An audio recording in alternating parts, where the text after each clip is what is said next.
bring the meeting of the Oconee County Planning Commission to order. Monday, June 2nd, 2025.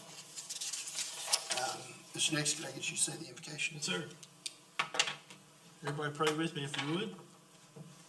Heavenly Father, we ask that you please watch over this committee and the planning staff and guide us to wise and safety-conscious decisions in support of the public. And we ask that you watch over the county law enforcement, first responders, and other county workers as they perform their duties, and hopefully they return home safely after each shift. And we ask that you please watch over the county and state leaders as they work to make the county and state a better place to live each day.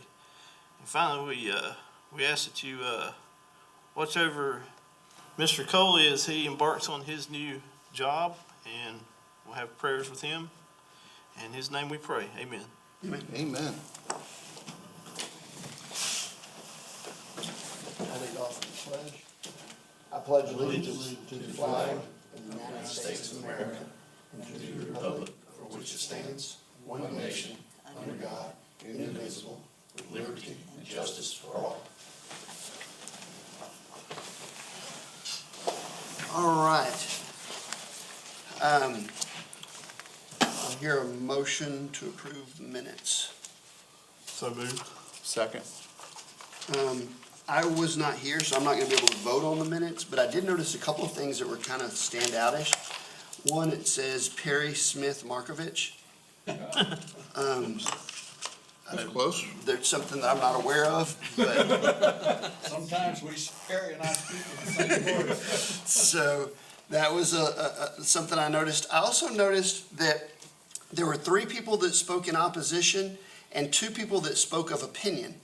And I didn't know if that opinion was in support of, or if there was a reason why there was person opposition, Mr. Markovich had an opinion, and Mr. Smith had an opinion. I make an amendment. I just didn't know historically what that meant. I think we should say that Mr. Markovich voiced his support regarding elimination of 50-foot right-of-way, and that Mr. Perry Smith voiced his support regarding the elimination of the 50-foot right-of-way. I think that's the case, and I think that balances out. You know, Second that. Is there any discussion on those 2 items? And again, I wasn't here to hear what was said, so I'm not going to vote on it, but all those in favor of that change, signify by saying aye. Aye. Do we need to make a motion to To take change take, Markovich off Smith. cross that out? I would. friendly amendment. Well, Probably don't why need to you vote on doing- it. Well, Tom Markovich is already up, oh, I see, you're just gonna take, he's already there, but John Richardson Grant, isn't it, aren't those 2 different names also? I will go back and check. Yep. I thought it was like a Michael Grant or something, oh, Michael Grant's up top, there you go. So I think you just eliminate Grant. Yeah, I think it's John Richardson, if I remember right. So we amend that motion to have Grant and Markovich crossed out. How about that? All those in favor of that change. And the signify- reason I say that is because Mr. John Richardson is the husband of Serena Brown Richardson. Okay. I'm pretty sure that's the case, when I remember. All those in favor of that change signify by saying aye. Aye. Were there any other changes to this?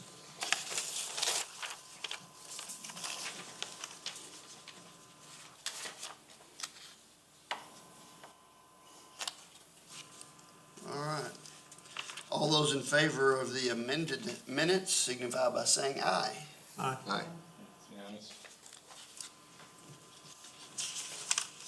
All right. We now have public comments for non-agenda items. Was yours an agenda item, Mr. Markovich? Oh, yeah. Public comments, okay.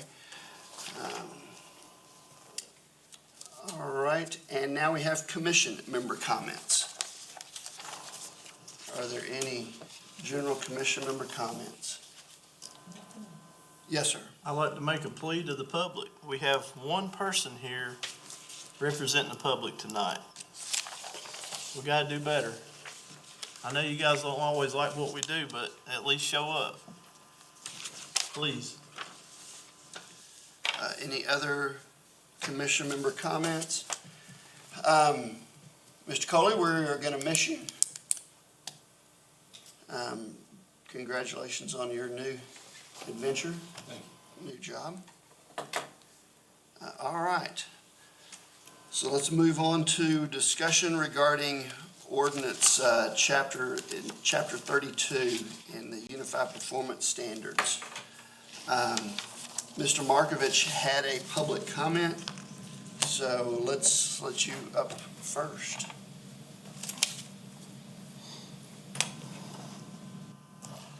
Thank you, Tom Markovich, for the record. Where to start? This is a chapter that seriously needs a very historical perspective, and I mean very. Anybody who's looked closely at it will notice that Chapter 32 was initiated as a performance standard, a performance zoning standard.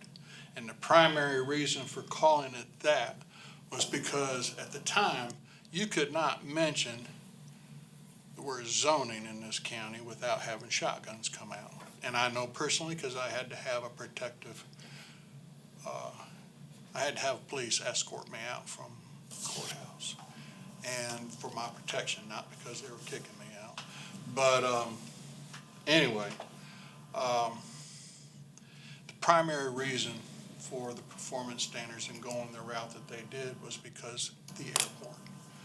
You cannot get federal or state money for airport grants without having zoning so that you can have a height ordinance. And it's that simple. And that's where this whole idea of a performance standard came from. And then at the same time, all of a sudden, we didn't have real good internet back then, so strip clubs were pretty important. And only a lot of people decided that they didn't like the idea of the strip clubs. And I'm fair with that. That's a decision of the people, and that was probably right. It's always right. And but nonetheless, there were a lot of things that were built into this, and it was never intended to be a quote-unquote zoning mechanism other than the fact that they could get away with calling that to be able to get the airport grants, period. That was the case up until, and the performance standard initially was approved in 1997. And it was the way things went up until 2008, when basically zoning came in. And before that, but all of this is to say that the reason that there was you have to have an appeals board anytime you have administrative staff, because of the Administrative Procedures Act. If you have administrative staff making decisions on behalf of the council or whoever, there has to be an appeals board.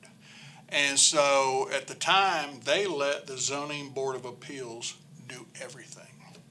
And it was just taken that's just how you do it. Well, because of the way state law is written in terms of the Comprehensive Planning Act, zoning and planning in subdivisions became two separate jurisdictions, period. They're written as separate statutes within the main code of law, but they're separate jurisdictions. Therefore, there's a lot of things that are written into 32 that is incorporated into zoning and the idea of the Zoning Board of Appeals that shouldn't be there. Roads. Nowhere in state law does the roads come under a zoning department anywhere. Anywhere. And yet, in our law, we put the Zoning Board of Appeals in charge of, look, if somebody wanted a variance for a road, they could go to the Zoning Board of Appeals. After zoning came in and some other things happened in 2008, rewrote the whole Chapter 32 and pulled all the roads, everything used to be in 32, everything. There was no 38, there was no 26. everything was in 32, and they started pulling it out. Only thing is, they didn't pull it all out, and they didn't keep the jurisdictions separate, which is a huge mistake. There's still stuff that needs to go, that whole chapter has to be gone through and fixed. Primarily, Article 5, it's a subdivision article, or is it 6? 6. Anyway, that has a lot of errors in it. Now, it's correct in stating that the Planning Commission they are solely responsible for subdivisions, period. And that includes roads. Roads have never been under zoning, ever, never. And so the whole idea that this thing became a function of the Zoning Board of Appeals. The Zoning Board of Appeals does not even do policy. They're purely a hearing board, and that's it. Whereas the Planning Commission is both a policy board and a hearing board. Because anytime James makes a mistake, it comes here. And there's things that have gone to the Zoning Board of Appeals way in the past that shouldn't have gone. They should have come here. But there's been a lot of confusion over what the powers of the Planning Commission are. And I think that really needs to be cleared up, to be honest, because it's not very clear in Chapter 32 and spelling out what authorities lie where. And that's why there's so much confusion over jurisdiction. Jurisdiction is not just about counties and municipalities and state. Jurisdiction is about functions of law, pure and simple. And so I think it's time to get this straightened out. Now, there's a lot of stuff that still has to do with roads that are in 32, and it shouldn't be there, period. I could go on forever on some of the stuff that's mixed up in there. But the bottom line is I would recommend to the Planning Commission, create a committee. Because it's going to take a lot of work to go through and fix what needs to be fixed in 32. And primarily because here's the other thing, and all pieces of law are always going to have it in there. It's always going to say whenever there is a conflict, the most severe shall be the way it goes. Well, that's always left up to staff to make that decision, okay? To me, when there's a conflict, fix it. You don't have conflicts. Get rid of the conflict. Fix the law. And it's just that simple. Now, it's not always simple because you're going to have to make a recommendation to council, then it has to go to council, and then that's where it finally gets fixed.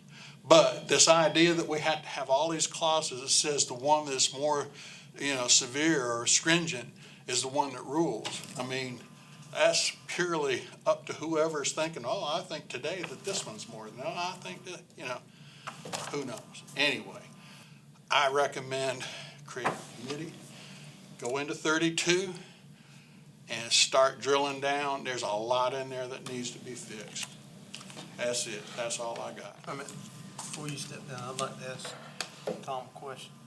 So you said Chapter 32 has problems. Oh, yeah. I think we all agree on that. So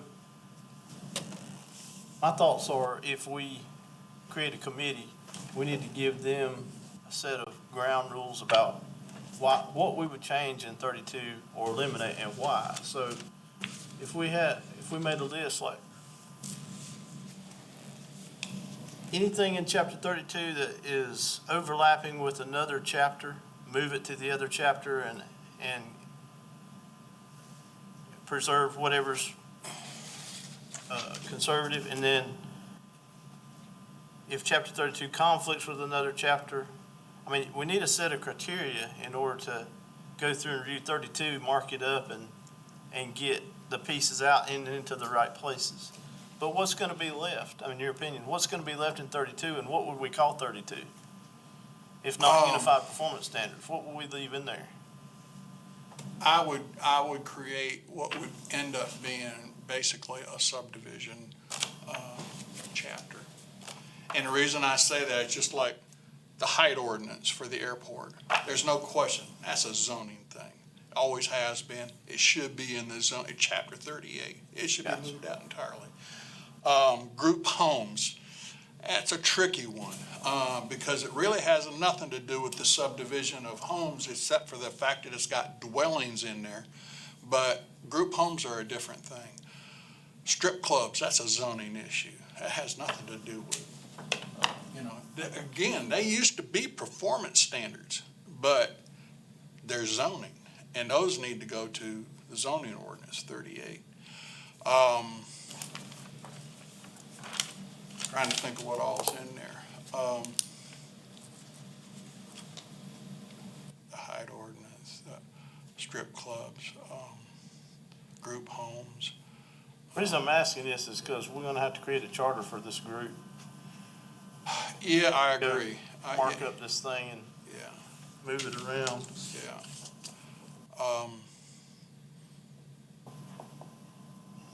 Committee, sorry. Yeah. I need to think through that for a minute, but, That's all I have. Sure. Any other questions for Mr. Markovich? We'll probably call on you again at some point, not necessarily tonight, but this is an issue that we hope to be diving into as we go through making corrections and changes to some of these ordinances. So let's open this up for discussion. I know that Mr. Haney has caught me with several different things that he has identified in here. I think a starting point would be maybe to have him just mention some of the things that he's identified so that we can get along that train of thought of how big of an issue is this, and then maybe go into how do we go ahead and tackle it. And this is purely just discussion tonight. This is just discussion tonight. We're just kind of tapping into, here's some areas that we see weaknesses or concerns, and start trying to come up with an outline of how do we solve this. So, So I was having the same thought that Mr. Markovich was having when I read through the land development subdivision regulations. And especially now that we went and we defined private roads, private drives, private driveways was already defined, it creates some conflict within here.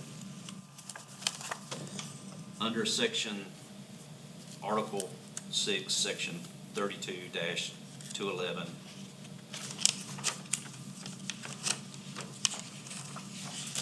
D2, I think the verbiage needs to be changed there, because once again, we have now stated that utilities on private drives is not a requirement of them. That should be left up to the property owners. So I think we need to think about how to word that to exclude those private drives and private roads. Going on down to item 4. in that same In section. that same section. It says needed public open space.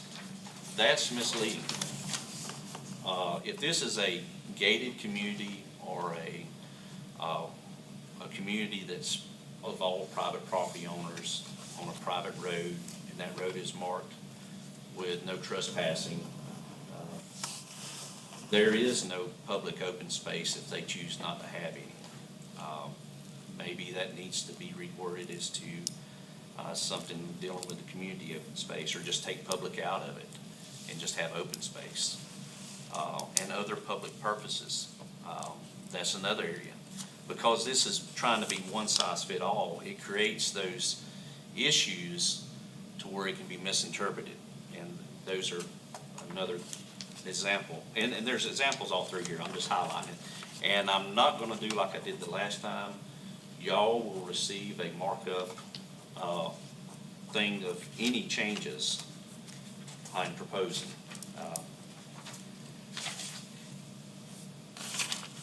Can I make a quick comment? Yes. Before we really muddle into this, wouldn't it be better to figure out what we're gonna get the committee to do? And let a committee go through this thing, you know, instead of just trying to, well, we're gonna change, well, maybe, well, you know what I mean? And it really dial it down and come back with here's what we think we need to change. So one of the things I want, and I don't disagree, here's one of the things I wanted Mr. Haney to do was list some of these items that he has in going through, kind of stood out as red flags to him, so that we can all start thinking along the lines of what kind of red flags might exist there, that we should be kind of giving the committee an opportunity to say, these are some highlights that we have found that need to be addressed in some form or fashion. So I think I'd like to let Mr. Haney continue with his examples, potentially in a next meeting. Also, see if there's any additional examples of things that we've identified as possible areas for the committee to address in some form or fashion. And then let the committee say, here's kind of what this group is looking at as issues of concern. Here are some additional things to address, or we hear what y'all are saying, but that's not really the meat of what needs to be addressed. It needs to be reformatted to this other thing. But I would like to let Mr. Haney continue on, just so that we can be kind of thinking along the lines of what he has identified as red flags, so that as these meetings progress, we can just go from there. Yeah, I agree with you. This is just food for thought. And there may be some things that we want to strengthen in this ordinance. So I'm just pointing out things that I see that I would like to look at. And if we keep going on down to the public roads, I think you're still in definitions. They're not preventative right now. Flag road, interior. Let's see, page 5 of 22, does that help?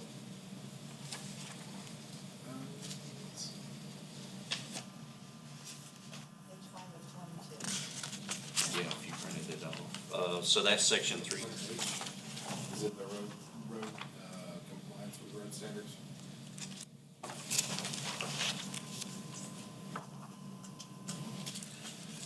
Give me a second. No, you're okay. You know which section of the area. So it's in section 32-212 definitions. Okay. Under public roads, private roads, did you say? Below the private roads, actually below item 4 under local road minor. Once again, we got road right of way, and it's got utility in that definition. We need to section that out because it's talking about private and public roads. Go on to, and of course, you got all the road standards in here that we need to look at pulling out and put into 26. So go to 32-213, requirement standards.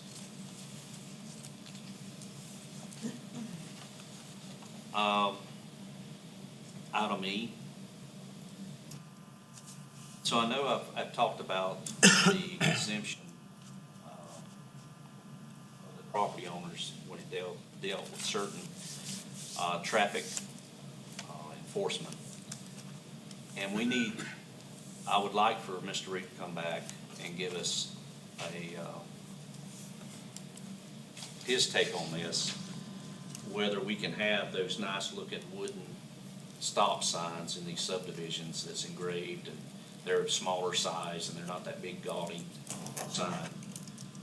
Because I think the way it's written right now with the Manual of Uniform Traffic Control, it's requiring those huge signs that are regulation, and I don't know if that should apply on these private roads. Family transfers, the verbiage in there is it pretty much exempts them except if they're extending any road our drainage structure, our bridge. I think we need to look at that and make sure that we're not being overburdensome in that area. And while we're talking about bridges, this is something that we may need to go back to 26 and look at. The last thing we want to do is put in a bridge that is not engineered on, in my opinion, on private property where you're having commercial entities come in to deliver supplies. I think it's an area that needs to be reviewed. There's gotta be a certain amount of liability there. Last thing you want is a Lowe's truck full of block come in and collapse a bridge and hurt somebody. So that's an area we need to go back through and look at. James, is it true that public roads have to have a weight limit on that, or is that just state roads? Is that county roads as well, that if there was a bridge, that it has to show a weight limit? The bridge needs to be rated. If it's gonna be accessible to the public, it is required to be rated. So on private property, say it's a bridge on private property, and I can't think of any here, but I know up in North Carolina, when we were delivering supplies after the hurricane, there were a lot of private bridges. But if I owned property and had a private bridge, and I called for Lowe's to deliver something, and then that Lowe's truck crashed, I would think the liability would be on me for allowing it to happen, unless I had a sign saying, oh, but by the way, you need to know that this bridge can only hold so much weight. Yes. Do we have anything in our requirements currently that, There is, and it would take me a minute to find it, but essentially for private bridges and culverts that are gonna be drive over, so you have like a box culvert that you're gonna have as a crossing, they are essentially required to be approved by the Corps of Engineers because it's a crossing that okay, so there is something in there that talks about There's an that. engineering standard for private bridges. Okay. In that standard, does it require the weight limit identifier? I think it's in chapter 26, I don't wanna tell you the wrong thing, but. I remember reading it on the private road section, I don't require seeing It it. has literally come up once in the 4 years I've been here, and we basically just referred it back to Kyle. Okay. Give me a second, I'll see.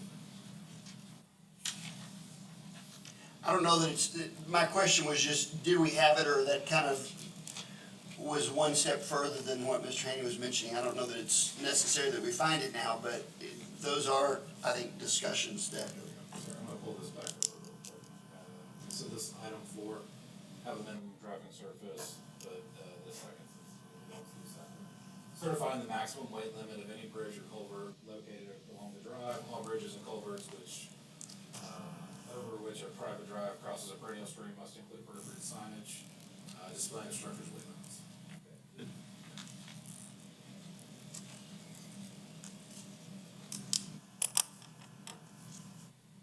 were there any other items, Mr. Haney? Yes. Actually, I was pleased with the stormwater drainage.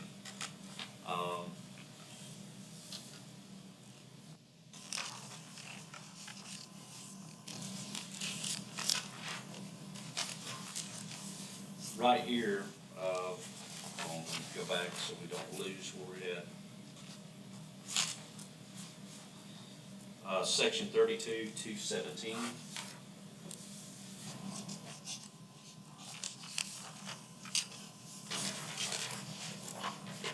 Item 1B. Individual wells are in central water systems. If a public water system is not available,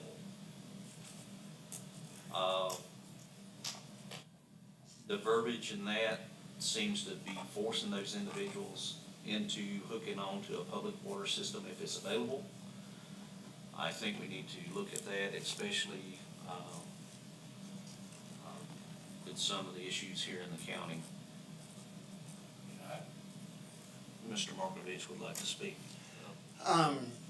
Motion, I'll second that motion. All in favor, letting Mr. Markovich speak, signify by saying aye. Unanimous? I'll make this real quick, just so because state law addresses availability of water, and it makes it absolutely clear that they cannot use that to force somebody to have to tie into and just because it's there, I mean, it can be right in front of your house. They cannot make you tie into that public water system, period. Can they prevent you from doing a well? I mean, they can based on a distance from septic and things like Only that. if, the only way they could prevent you from doing a well is if you were within the distances of a septic tank or something like that that would prevent you from, so if there was a septic tank within 100 feet or some other thing, or you were too close to a water body, they can prevent you from doing a well. So this was kind of alluding to, I see what you're saying, kind of alludes to that if there's city water, then you kind of need to go towards city water, but you're saying they can't prevent you from doing a well if there is city water available. Right. Okay. So maybe clean some of that wording up. Can I just add one more thing? I'm sorry. Because the other thing that people don't think about is what rainwater collection. And rainwater collection is a legal thing. And I can tell you I have a very good friend from Texas who builds big estates. And they have a lot of droughts in Texas. And he's totally on rainwater. He has never, ever, even in the drought 2 years ago, run out of water. And he's usually got 3,000 or 4,000 gallons in supply. And anyway, it's. Thank you for bringing that up, and I want to ask you a question real quick. James, do we have anything on rainwater? No. Because I know in Arizona, from what I have heard, it's illegal in some instances, to collect. Their water controls in some of the places out west, in Texas especially, and beyond, water control is a big deal. We don't And, have anything in our ordinances that deal with groundwater rights and collection. So I don't know if it's time to add that, but that may be something that a group needs to look at. Go ahead. Item D, 1, reasonable accessibility and availability to public sanitary sewage system. That needs to be clearly defined, what is reasonable. As far as like a distance or something? Yes, and should it be required? Should that be something left up to the landowner to decide? It's cheaper for him to hook onto the septic system or put in a septic system or hook onto the sewage system that's available.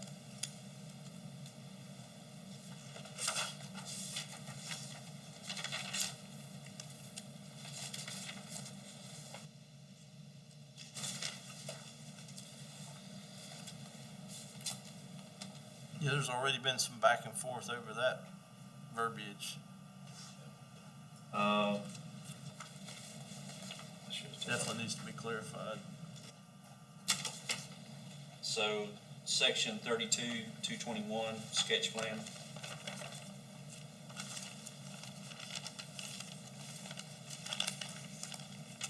I think one of the items that needs to be added at the bottom of this will define whether the road will be built to public road standards or county road standards.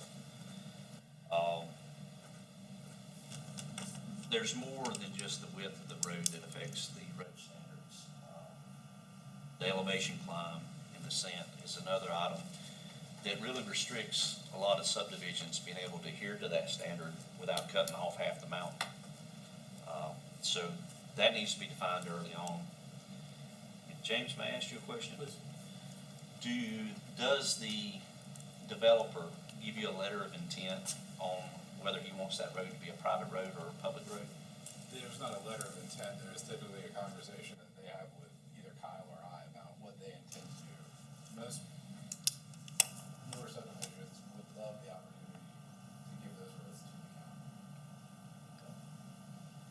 I have a question in regard to that, because I had a call from a developer a couple of weeks ago and I don't know if the developer didn't understand or I didn't understand or what, but the developer was saying that the county is making him sign a document saying those roads are private roads, even though the conversation is that they're going to be turned over to the public. But until the development is approved or finished or something, he had to sign a document saying that they were private. And under that private section, it says shall not be turned over.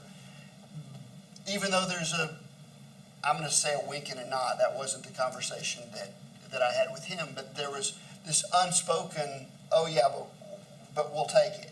Is that really the way it works? So there is specific language in there that is tied to both the maintenance and the responsibility for the maintenance of the road. That is, essentially all roads are private roads until they're accepted into the county system or the state system, but that seems even less likely. And basically that is on the plat, it is required to be on there. That is something that could be modified as part of this, if that's something that there was an interest in doing.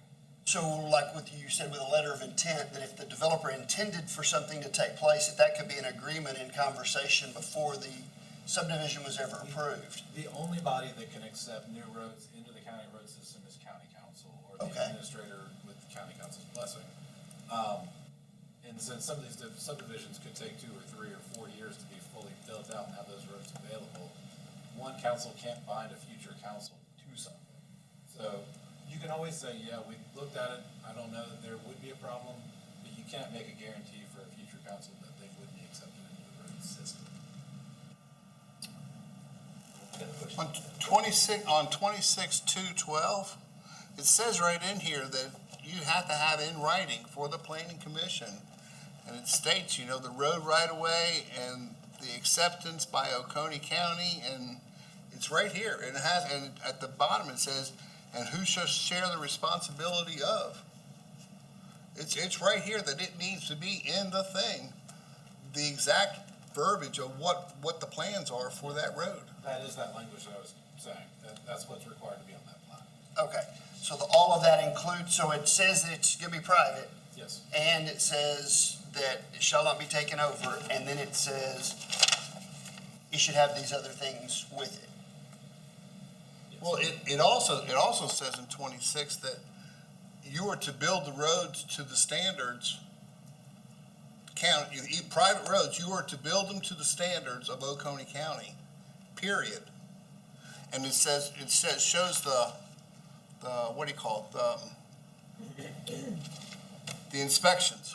Right. And different inspections you gotta go through while you're building your development. All that's correct. The question it becomes is it says that the road shall not be turned over, and that the developer's having to sign a document saying that they understand that they shall not be turned over. I did not see where it says that, I'm sorry, but I can't quote this whole thing. Right, right. Is there anywhere we differentiate between roads being originated by developments as opposed to rural roads, as far as how these rules are applied? That's what I'm trying to get to. And, you know, now that we've split off private roads and private drives, we really need to know the intent of these developers. Is this gonna be a private road, or is this gonna be a public, or in hopes of turning it over to a public road? Is it built to public road standards? And if it's built to public road standards, then it needs to have that additional right-of-way put in play that is needed for public road standards, that needs to be on the sketches ahead of time. So I think that's why that letter of intent is an important piece of the puzzle that we're missing, is for them to be right up front, hey, I'm gonna build this to public road standards, or no, I can't because I have all of these other issues that keep me from being, building it to public road standards. That helps also, as years go by, like you said, it could be 3 to 5 years before development is actually finished. That helps from that lost time and lost memory of how the road was built. Because right now, you're going off the memory of someone of how that road was built, and without going in and doing any testing, verifying via core samples and some other non-destructive testing, you really don't know the integrity of that road. Now, Or inspections on the front end. Yeah, it says it in the front end, you have to build it this way, and it has to be inspected. And that's not by memory, that's something that's written down in the records. If an engineer says it is this, then it is. You know, it doesn't matter whether it's 10 years down the road, when they come back to it, that's still in that, whatever, I don't know how you store it, doesn't matter. But that's, So And it that's sounds not, like- that's not a hearsay And thing. James may make a correction here, so it sounds like that we've got a couple of things. One, that we need to deal with the word shall, or this group needs to deal with the word shall. Two, that we need to potentially have some sort of letter of intent or some mechanism that allows the developer to say, hey, guys, we are hoping and expecting this to be turned over, and we are going to build it as such. And then something that also says, that defines private road, that's always going to be private, whether that's some sort of family road or private subdivision versus something that does have the expectation of being turned over to the public, that maybe we need some additional language in there. I'm hoping that the committee can look back at this video and go, okay, here's some items that we know right off the bat, or some bullet points. Are there any others?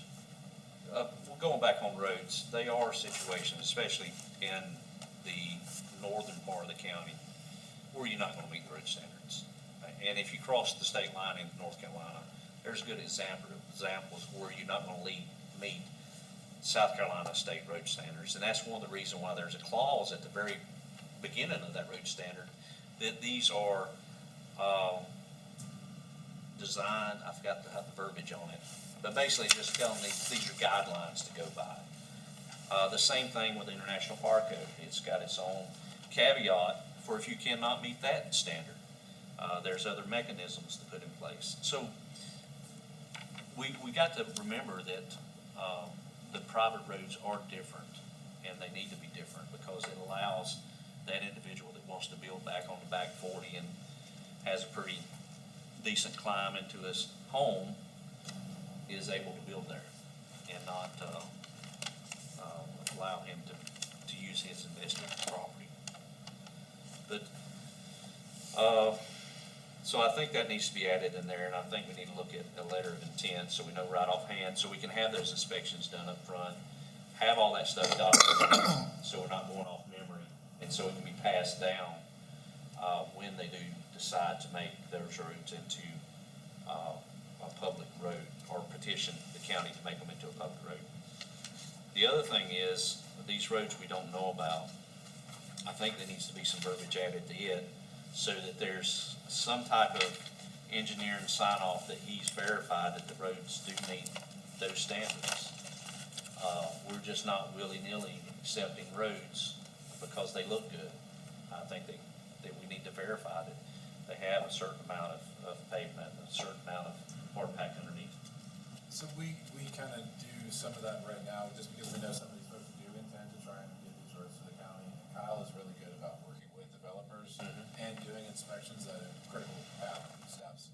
So subgrade proof rules, base proof rules, having somebody there at least during a portion of paving, and then facing tickets so they know the total tonnage that's put on, so they know the length and the width of the road. With the tonnage, you can assume the depth as well. And y'all do a great job, but my question is, where is it called out in ordinance? Right. Where can it be enforced? Yeah, so I think we can definitely strengthen that language as well as part of this, but can also, we're trying to work within what we know people are doing to try and Right. help them get to the end goal. Just a second, doesn't, 32-213H, compliance with road standards, road plans and supporting documentation needed to comply with all adopted road county standards shall be included with the submission of subdivision plans. Approval of the subdivision plan shall not be granted unless all applicable road standards are met. Doesn't that cover Mr. Haney's concern? So, I think it's a portion of it, so that is that the roads are built to that specific standard. I think he's talking about the specific, like inspection reports of the critical path for construction, and just getting some more explicit language in there that they have. Right. So, like a third party to say they have been explicitly built to those standards, as opposed to the developer saying they have been, and then somebody from our side saying they think that they have been as well. Like a double check. Yeah. And Well, some- I don't wanna put words in your mouth. Well, and some additional clarification, a good example is, if we're saying that they're built to the road standards, there are some subdivisions out there that would fail our road standards due to the elevation climb and descent into the, getting to their properties. Even the signage itself is not within its standards. So we need to know up front, and they need to know up front what is qualified, what exemptions do they have for it being a private road and private drive versus, wanting it to be a public road, public drive. Yeah, but weren't most of those subdivisions built prior to these rules being implemented, so they're grandfathered, right? They are, but they are built prior to this. The problem we're gonna have is if they're a private subdivision. Yeah. Are they required to adhere to the same, let's just go by signage. That's something that's up in the air right now, that we about to have clarification on. Even the ones that are built prior to that, we just had one up in, near Salem doing a phase 2 or phase 3, the reserves. Yep. You know, those are in multiple phases.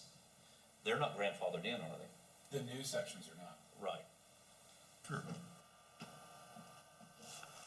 Well, most of the Crescent communities, weren't they built as private roads? No, No? No? there many sections of the Crescent communities had private roads. Most of them wanted to be turned over, from my understanding. They wanted to be turned over to the public. And I just had one more thing. I think we need some new definitions. You got private roads, and then you got private roads. You know, one's for a subdivision, and one's for, A gated community. right, Right. and one's for a private community, a private family community. And you're talking two different things, because on that private community, they just might want hard pack and gravel, and they're happy, you know? Yeah, that's a good point. And then you have a community, a subdivision, where I think you need more regulations there because there's more involved. It's almost like a planned development subdivision versus a subdividing of land. I think and that goes back to this one size fits all issue that we're having, is you're talking about two different types of subdividing of properties. Right. One is subdivided for a planned development, where the land's gonna be evenly sectioned out for in hopes of developing, and they do want a paved road. Where the other type may be a family that bought 100 acres, and their members of their family's moving in on it, and they just want a gravel road. Right. So it's, and that's what I was hoping to do, was bring up those type of brainstorming ideas and discussion for us to be thinking about, how do we keep from infringing on the rights of one, but also protecting the rights of the individuals that move into these subdivisions, developed subdivisions, so that they got a decent paved road and not something that's just, thrown together.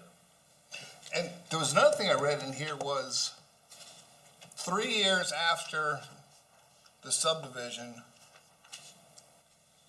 the builder is like free and clear of it. It needs to be turned over to an HOA. When does that 3 years start? When the road's put down?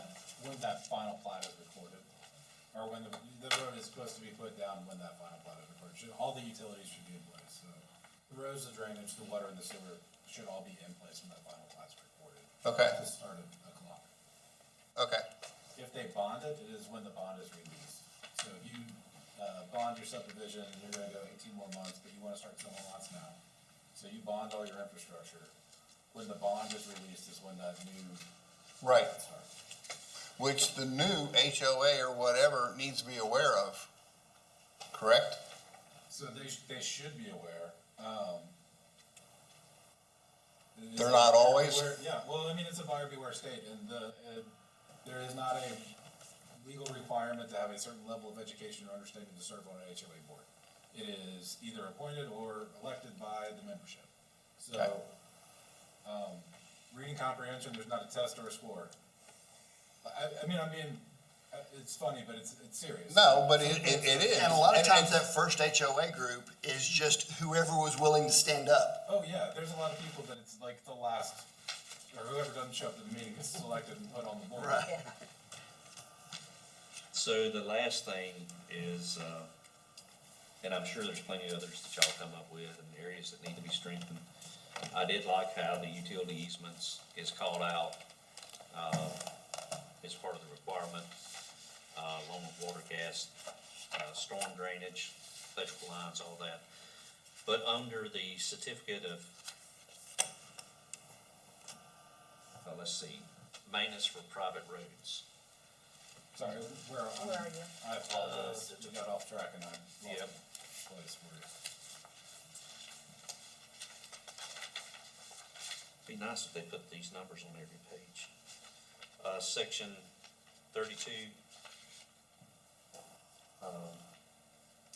223.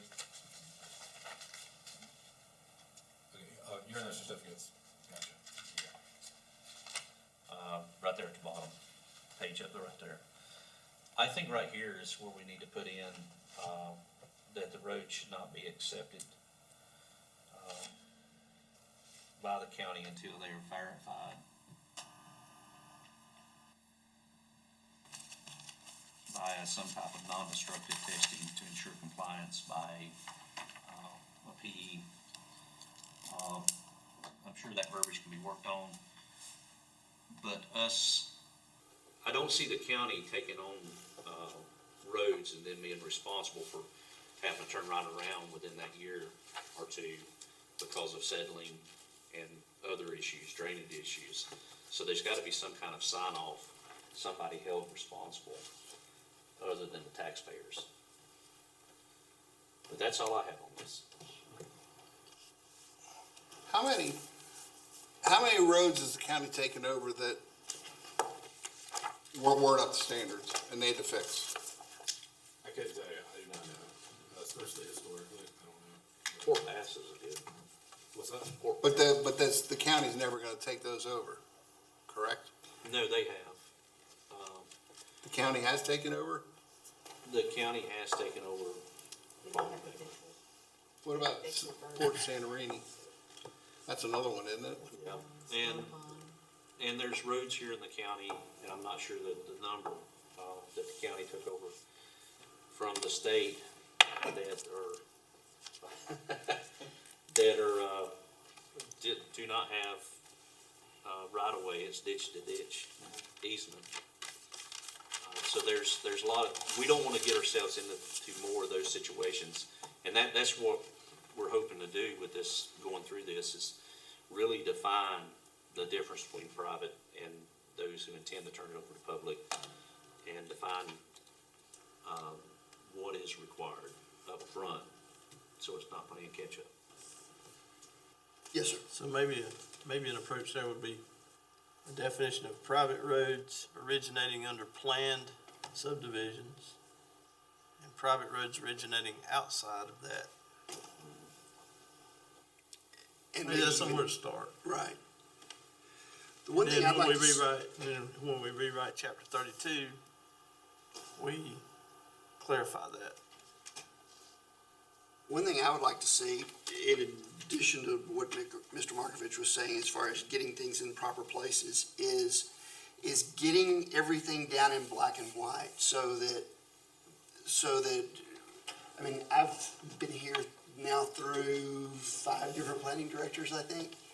And you've got planning, you've got roads and bridges, and you've got fire marshal, and there seems to be on occasion different interpretation of where we are with our stuff. And so the more we can get down in black and white, as we continue to have planning directors in the future, or roads and bridges people in the future, or whatever, that there's more easily go-to rather than trying to help accommodate. And so that's my hope from this. I agree with you. Yes, sir. Stepping back and talking about the big picture, did y'all hear me out for a minute? Okay. This is maybe a charter for the Chapter 32 rewrite committee. First of all, product deliverable. A red mark of Chapter 32, 38, 26, and other affected ordinances with justification for changes, and goal of minimizing repeat or overlap between sections. Ground rules, no addition of requirements and no deletion of requirements unless identified ahead of time and clearly red marked with justification. And then process. We Rewrite chapter 32 into a subdivision standard only as follows. Move all items pertaining to zoning to chapter 38. Move all items pertaining to roads to chapter 26. Move all other items out of chapter 32 if possible, so as to make it only to address subdivision requirements. And we can use benchmarks from other counties as examples of layout and structure. That's just some thoughts. I think that's excellent. I do have a question kind of based on what I'm hearing here and a lot of conversation on the private road stuff, and especially as they relate to some sort of non-subdivision type private road. Or when you get up into the mountains and all of a sudden topography dictates that it's gonna have to be a private road. Is private roads, does that still fall under Kyle if Kyle is not inspecting it any longer as a private road? That's gonna have to be hashed out as part of this chapter 26 B and C changes. Because right now, some of it is kind of in 32 and some of it is in 26, and we're going, okay, it deals with the road, but Kyle's not inspecting it. Or it deals with the road, but Kyle's not part of it because it is strictly something that's private. And I'm just wondering where it goes. So right now, it would still be reviewed by Kyle for a private drive. So the, like, sections E and F of C under so you've got all the engineering standards and drainage standards. Those are not necessarily being reviewed for. They are looking at, the width of the road, the material surface, just like a very general profile of what the road would look like, that it's crowned a little bit, that it's got a certain height of, or a certain amount of gravel, and then it's gonna be clear a certain height above it as well. So he's still looking at it, it's just not reviewed to as stringent a standard as if it was gonna be a private road.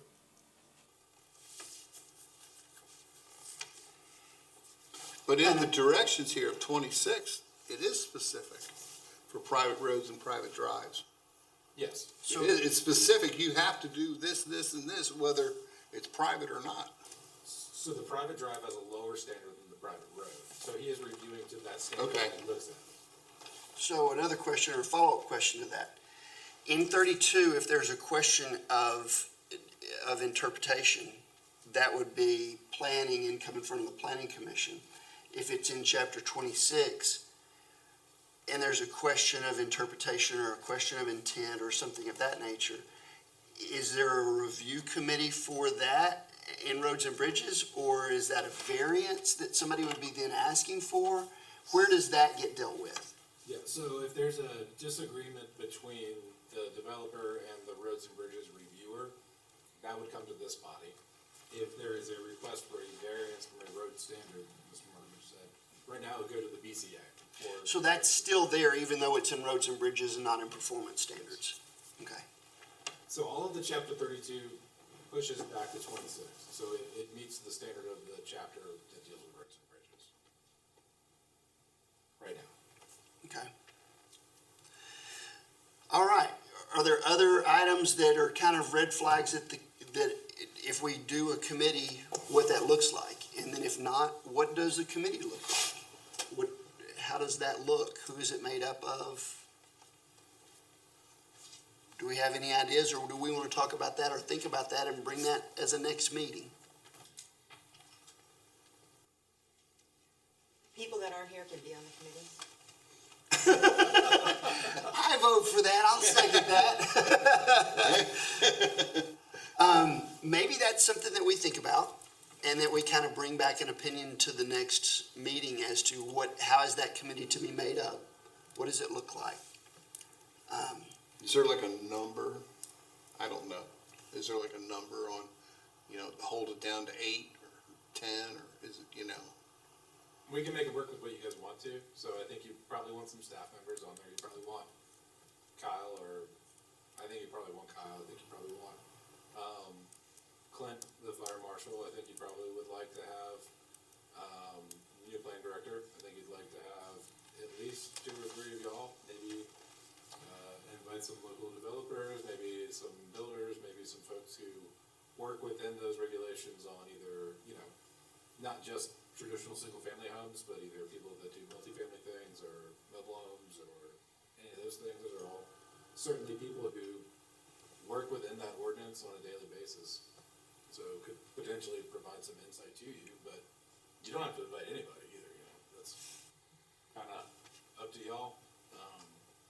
There are other committees that council has that are standing committees, so you've got health and, welfare with safety, you've got the transportation committee, you've got planning and economic development, you've got real estate that all, could maybe have some insight. I mean, there's a lot of overlap with council members too, so you don't want to include all of that, but it might be good to just get their insight on some of those things as well, while you're thinking about how you want it to kind of go. What do we see as our next step? I think it's forming the committee. To get things going forward. Do we need to make a thing to ask council if we can do it, or can we just do it? You can make a committee to work on your purview or I would like to try to have everybody here, so if there are volunteers that want to participate, that they have an opportunity to. So I would like that to be a full group if possible, unless there's opposition to that. I would put it out to the public and see if there's someone in the public that wants to. I mean, not only developers, but I think the public, anybody. Staff, developers, public, and planning commission members. I mean, you got a nice cross-section of things that you can most likely hash out just about anything. Make the table big enough so you can't hit anybody. All right, so tonight wasn't really going to be a vote on anything necessarily regarding this. Do we want to then make it an objective at our next meeting then, hopefully to have a full board up here, to try to make some sort of motion towards, is that kind of a thought of where we're going with this? I don't want to vote on that, I'm but. gonna throw one more thought out here. So I specialize in changing large procedures and stuff, and creating and moving stuff without altering rules. I do that a lot. If you're gonna have a committee and you're gonna have lots of different people on it, you will not be successful in making that change. It will be a mess. It'll take years. What you need is like 2 or 3 people to get together and write the changes, create the red marks, all the bubbling, and everything that lays out how you're gonna change this thing, where something is, where something comes from, where it goes to. You gotta have a markup, and you gotta have a new set of rules, and you gotta have all that laid out before you ever present it to this other bigger body to argue over. And until you have that product, you're not gonna be successful. I would agree with that. It needs to be 3 people off the planning commission. We just sit down and probably one will be the lead and mark it all up and change it around, and then the other 2 will argue over it and say, nah, you're crazy or whatever, but Whenever to we. me, it needs to be that way before you ever take it to a bigger committee to vet. Yeah, I would agree. James, when we've done subcommittees before, we've always had them in one of the boardrooms. I'm assuming that they were open to the public, but I don't remember if. We still were required to advertise those meetings. We still have to have some minutes from those meetings. They are open to the public. You could have a committee meeting in here. We could do it on video. That's up to y'all. So I'm thinking that in the next meeting, hopefully we'll have a full group here, that we outline those 3 or 4, whatever we're gonna have. And then they, by invitation, I think, should call Kyle in when they need information from Kyle, or call the fire marshal in when they need information from them. I would hate for those guys to have to sit through meetings that when they're dealing with something entirely different. How does that sound? I agree with that. All right. Is there any? Dave volunteered for the lead. Yeah, that's kind of what I heard. I don't know if we'll volunteer for all that work. That's a lot of work. Mr. Nix volunteered for that. I mean, it's gonna be a lot of work for one had to do is to go move all this stuff around and put it in the right place. and then get everybody to agree with it. Yes, that's the reality of things. It could be a planning staff person, but I don't know if we got that resource. It doesn't have to be me. Don't backpedal now. I'm just saying, if you wanna get it done, I agree. No, that's that's the very way good you do input. it. Very good input. And I know this because I do that kind of work every day, so. Our next scheduled meeting is when? July 7th. What is the date today? Thursday. June. Oh, it is a Monday? Second, third. At some point, I think we're gonna need to go back to 2 meetings a month, it sounds like, to do this.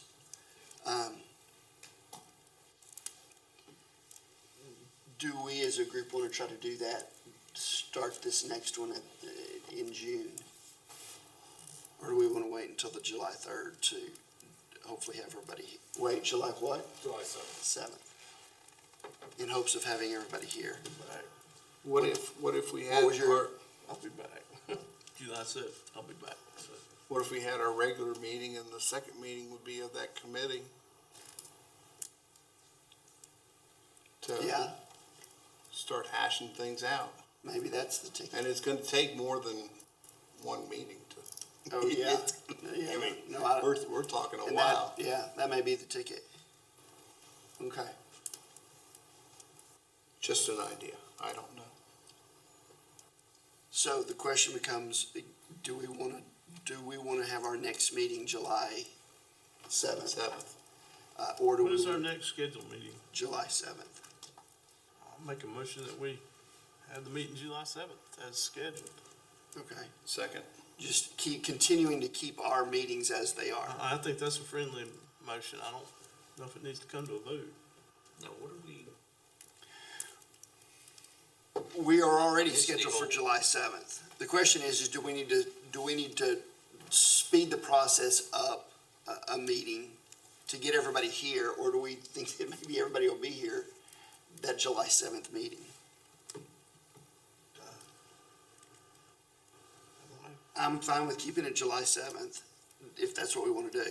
Maybe it'll get, when is your last? July 3rd.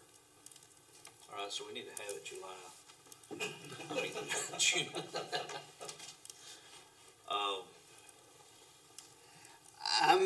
I'm fine having it that, will there be somebody in place? Yes. Maybe we may wait till July then and welcome the new person in and start this process at that point. Sounds like a good plan. Okay. Is there anything else for discussion as far as for this next meeting that we need to? All right, do I hear a motion to adjourn? Motion. All those in favor?